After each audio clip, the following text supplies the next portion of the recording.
In this lecture, we're going to discuss two very important things. One that will sort of set more of the foundation for our future sessions in discussing the Reformation. We're going to talk about the need for the Reformation, especially as it related to problems in the structure and in the sort of living out of the Roman Catholic Church and system. Secondly, in this lecture, we're going to talk about what I call the Pilgrim Church.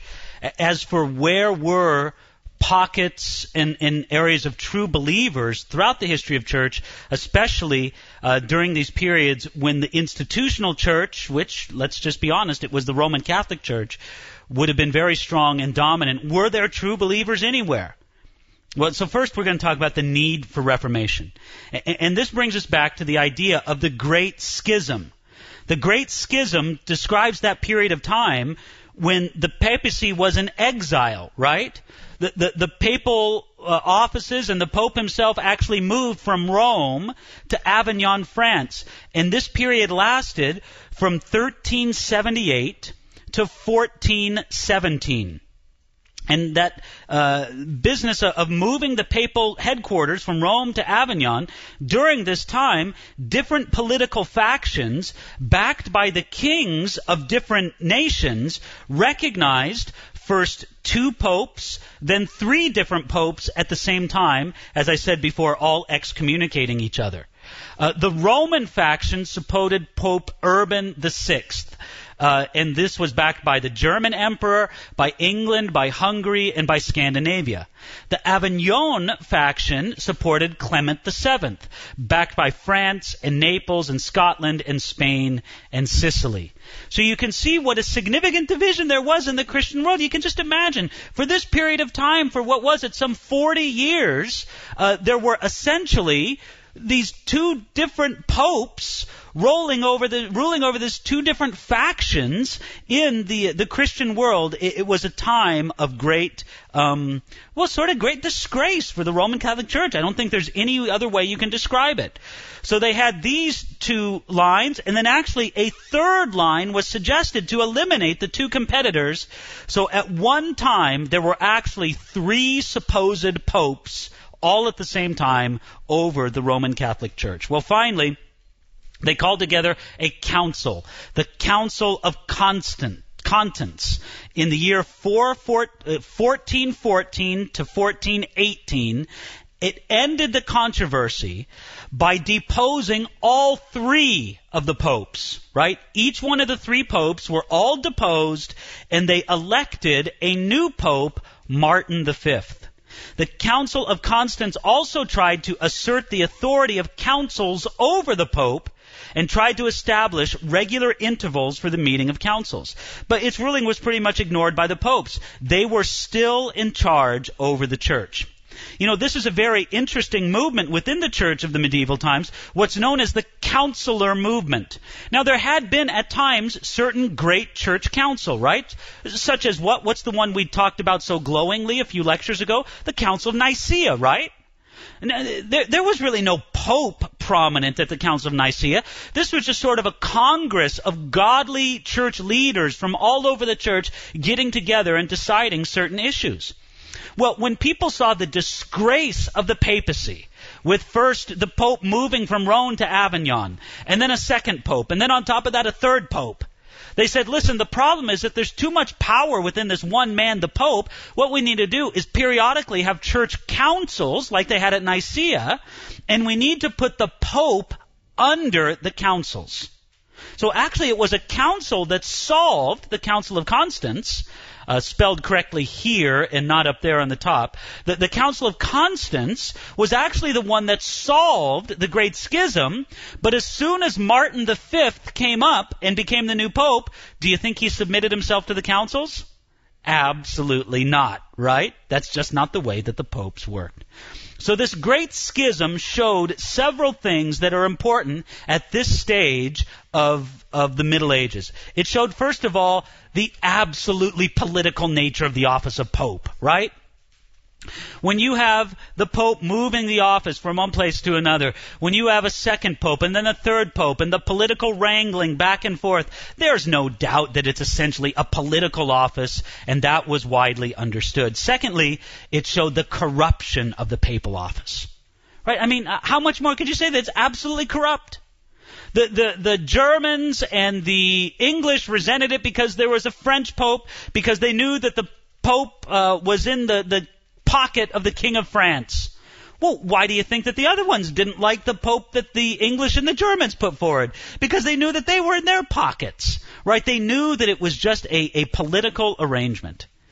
Thirdly, though, it showed the strength of the popes over the councils and sometimes even over kings, right? In the struggle between pope and councils, the councils never really had much of a chance, because the popes, whenever they could, used their authority to demonstrate that they were higher and had greater authority than the councils themselves.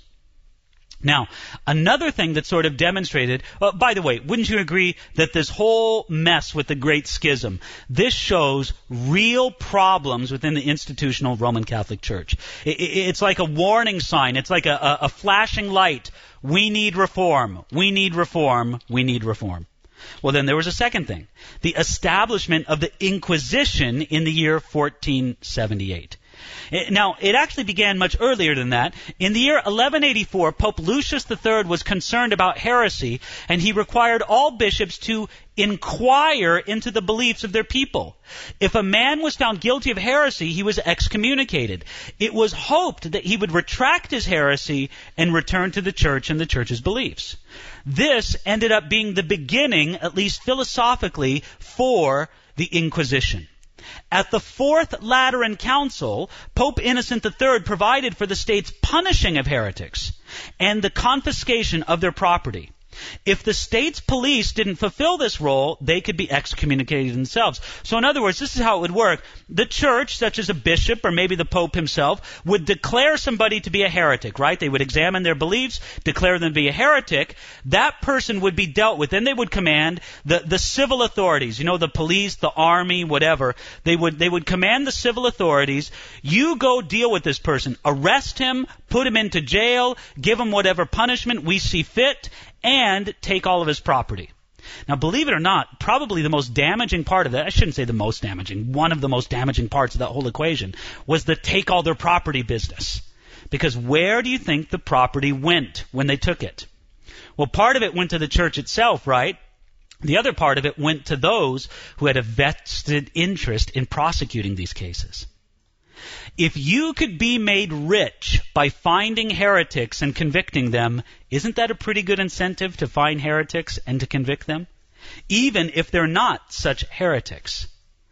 Later on at the Synod of Toulouse in 1229, Pope Gregory IX was even more concerned about the rise of heresy, and so they forbade lay people to possess the scriptures. And they began a systematic attack against what they thought was heresy.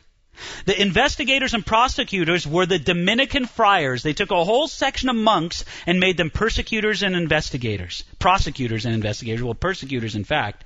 They were leaders of the monastic movement that answered directly to the Pope. So in 1252, Pope Innocent IV authorized torture as a means of gathering information or confessions from suspected heretics. The church would torture but would not execute.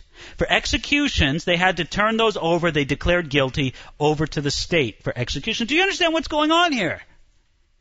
They're saying that it's good and it's lawful for the church to actually take people who are suspected of heresy or suspected of some kind of crime against the church and to actually torture them into confessing their crime or revealing their associates. And the church would do this. Now, the church would not execute them. The church would turn them over to the civil authorities for execution. We listen to this and it almost sounds unbelievable to our ears, doesn't it? We wonder, how could such a thing ever happen? But you have to understand, as much as we think it's crazy, this was a world that really believed in heaven and hell. That really believed that as bad as it could be for a person on this earth, it would be far worse for them to go to hell and to take other people with them. Therefore, that thinking in their mind justified saying, yes, we're going to torture and destroy your body, but we might save your soul from hell in doing it. You know, it's amazing to consider how seriously people took heaven and hell in this day and age. I read a book called A Distant Mirror by Barbara Tuchman. In it, she describes what life was like in Europe in the 14th century, I believe it was, the 1300s, either the 13th or the 14th century. And in her description of what life was like in Europe at that time, she describes what armies would do when they weren't fighting wars. Okay? What an army would do, because there weren't really nation states so much, right? There were small principalities and dukedoms, the feudal sort of mindset. And so what armies would do when they weren't fighting wars is they would basically go around and pillage and steal and rob towns.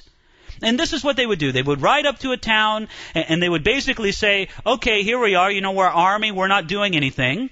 We're going to come in and steal everything you have and rape all your women and sell some of your children into slavery and kill a lot of your men unless you guys give us money.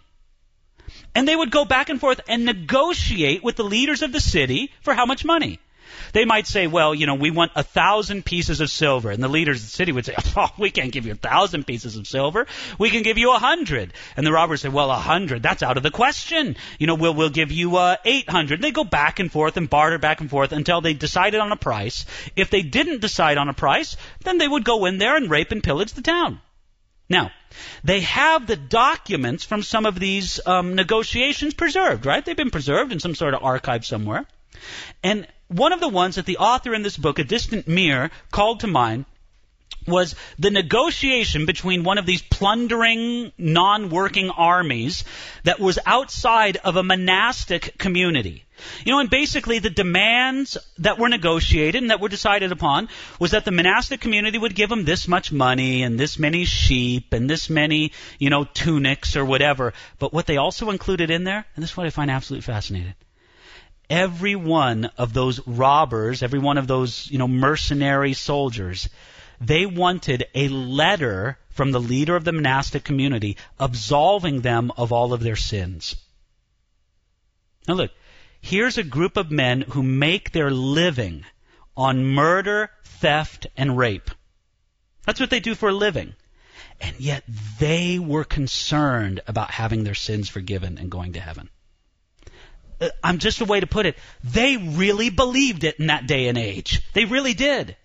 And because they believed it so strongly, they justified in their minds, wrongly we would say, absolutely wrongly, they justified in their minds torturing people. Because they said, listen, I may torture you and it may be horrible for you, it may be absolute exquisite torture, but what's better for you? For me to torture your body for 5 days, or for you to be an instrument in sending other people to hell for eternity?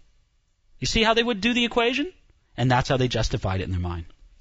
Anyway, in the year 1478, King Ferdinand and Queen Isabella of Spain asked the Pope for the authority to establish the Inquisition in Spain.